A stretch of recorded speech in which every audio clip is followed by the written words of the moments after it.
और बीजेपी का उम्मीदवार। नमस्कार, मैं रवीश कुमार। ऐसा लगता है सूरत में मैच फिक्सिंग हो गई है। मतदान हुआ नहीं, वोटों की गिनती हुई नहीं। 8 उम्मीदवारों ने नामांकन वापस लिए, कांग्रेस के उम्मीदवार का पर्चा रद्द हो गया और बीजेपी का उम्मीदवार विजेता घोषित कर दिया गया। 2024 के चुनाव का पहला रिजल्ट आ गया है।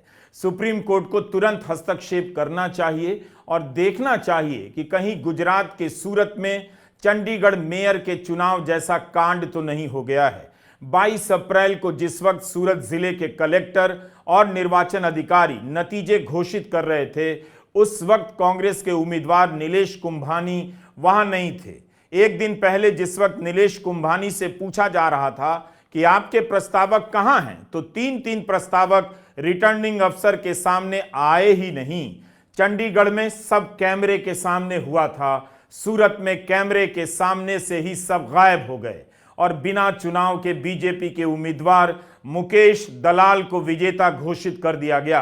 कांग्रेस का उम्मीदवार अगर बिका हुआ था, अगर इस उम्मीदवार ने ही खेल कर दिया, नियमों का ही सहारा लिया, तब इस लोकतंत्र और चुनाव को कैसे बचाया जाए। खासकर तब जब हम चंडीगढ़ के मेयर के चुनाव में इस तरह की लूट देख चुके हैं। नेताओं के बिक जाने और बदल जाने की यह कोई नई घटना नहीं है।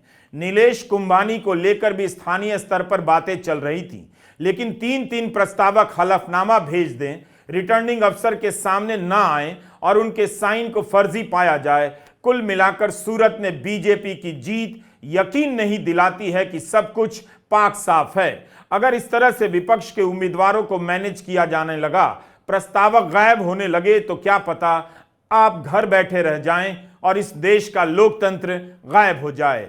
has been duly elected to fill the seat in that house from the above constituency. सूरत के रिटर्निंग अफसर और कलेक्टर नियमों का हवाला देते हुए सूरत लोकसभा क्षेत्र से बीजेपी के उम्मीदवार मुकेश दलाल को विजयी घोषित कर रहे हैं। गुलाबी से कुर्ते में मुकेश दलाल नतीजे का ऐलान सुन रहे हैं। ऐसे मौके पर जरूरी नहीं कि दूसरे दल का प्रत्याशी हो, मगर इस बार उसकी गैर हाजिरी कुछ और कह रही है। नीलेश कुंभानी के गायब होने के पहले उनके तीनों प्रस्तावक भी मीडिया और निर्वाचन अधिकारी के सामने नहीं आए। कांग्रेस के उम्मीदवार नीलेश कुंभानी कहां हैं, मीडिया के सामने क्यों नहीं आए, यह रहस्य नहीं रहा। आमतौर पर किसी उम्मीदवार के साथ ऐसा होगा तो वो जनता के बीच आएगा, हंगामा करेगा, अपनी हार पर रोएगा, चिल्लाएगा, लेकिन नीलेश कुंभानी चुपचाप गायब हो गया है। शनिवार को ही कुछ खटक गया जब बीजेपी ने आरोप लगाया कि नीलेश कुंभानी के नामांकन पत्र पर दस्तखत करने वाले चारों प्रस्तावकों के दस्तखत सही नहीं है। यह तो फ्रॉड है। अगर नीलेश कुंभानी ने